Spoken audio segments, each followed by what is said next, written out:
had always thought night shifts were dull, until I started working at the old roadside morgue. It was isolated, far from the city, surrounded by thick trees that swallowed all the light. At night, the air felt heavy, smelling faintly of damp earth. The building itself seemed alive, watching every move. My job was simple: monitor the place, log deliveries, and never touch the bodies unless instructed. But from the first night, I sensed something living in the walls, moving silently. One rule was clear, written in red ink on the logbook: do not open drawer 6 after 2 a.m. I laughed at first. Silly rules meant to scare new employees, but that laughter would be the last of my confidence. The initial nights were quiet. Shadows flickered unexpectedly.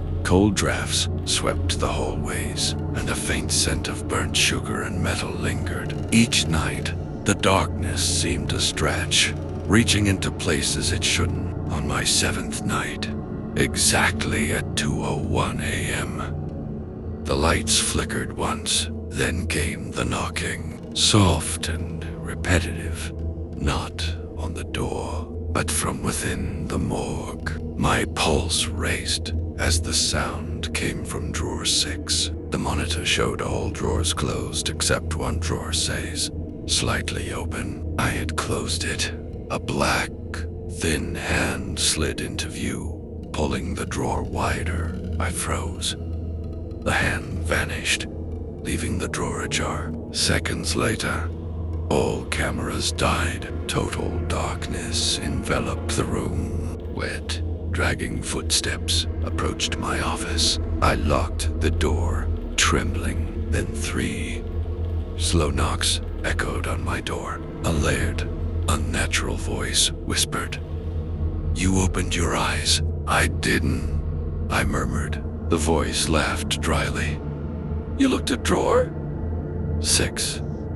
The lights went out again. The darkness pressed against the door, cold and heavy. Burnt sugar, rot, and metal filled the air. The door handle turned slowly.